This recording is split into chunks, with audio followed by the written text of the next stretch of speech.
Buenas noches, queridos hermanos. Una vez más habla Dan Mayarino y en esta ocasión les vengo a hacer una entrega de la introducción a la historia del cristianismo. Cabe resaltar que la historia del cristianismo se divide en muchas sesiones que serían diferentes capítulos. Pero para empezar, sobre todo, hay que tener en cuenta la historia primitiva de la iglesia.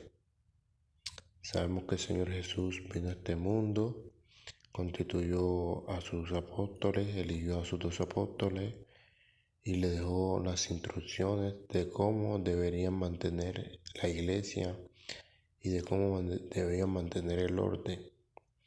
Entonces es importante nosotros como creyentes estudiar en las escrituras el tema de la historia de la iglesia, porque sabemos que Jesús descendió al cielo y asimismo dejó el Espíritu Santo a nosotros para nosotros poder ser guiados.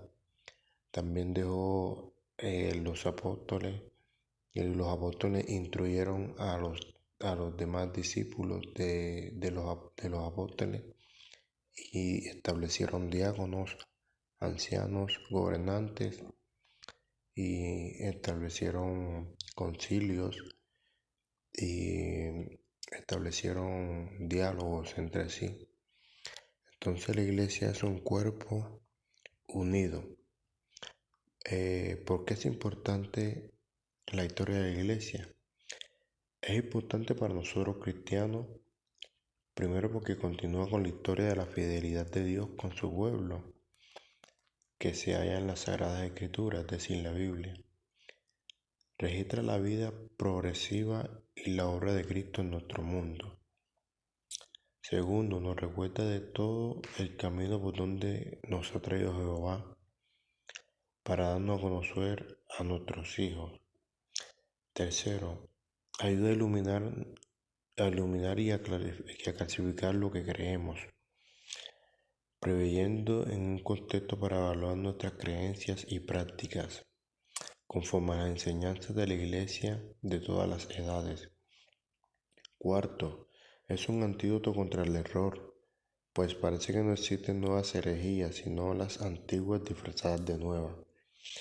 Finalmente nos da consejos y nos guía a seguir a Cristo, como ellos lo hicieron los apóstoles.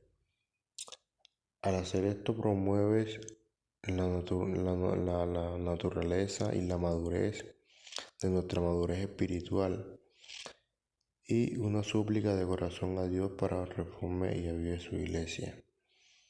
Esta introducción a la historia de la iglesia es una ayuda que se originó con el ministerio de púlpito de Sanford.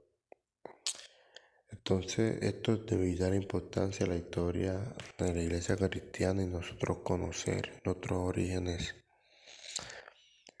Entonces, el primer siglo de la historia de la iglesia cristiana se divide a grandes rasgos en 3 periodos. En el primer periodo, nuestro Señor Jesús, a través de su ministerio, comenzó a cumplir la gran promesa de Mateo 16:18. Edificaré mi iglesia. Jesús vino al mundo para morir como el Salvador de su pueblo y vino para construir su iglesia.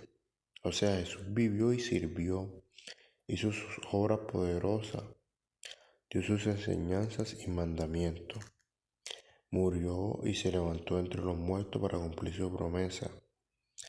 El texto clave para el segundo periodo es Hechos capítulo 1 versículo 8. Jesús dijo a sus discípulos que ellos serían sus testigos en Jerusalén, en toda Judea, en Samaria y hasta lo último de la tierra.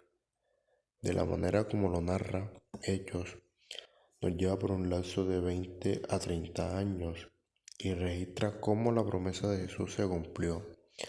Primero, Jesús derramó su Espíritu Santo sobre los apóstoles y los demás que estaban reunidos en Jerusalén al día de Pentecostés. Con el tiempo ellos se extendieron a lo largo del mundo antiguo, predicando el Evangelio por todas partes. En Hechos capítulo 2 aprendemos que estaban escuchando el sermón de Pedro judíos y prosélitos de muchas partes del mundo antiguo, quienes llevaron su fe a sus tierras. Segundo Lucas relata que Felipe el evangelista fue enviado a Samaria. Los samaritanos creyeron a Felipe, esto lo podemos ver en Hechos 8, versículo 12. Y Samaria recibió la palabra de Dios. Finalmente, el evangelio prorrumpió en el mundo gentil a través de la predicación de Pedro.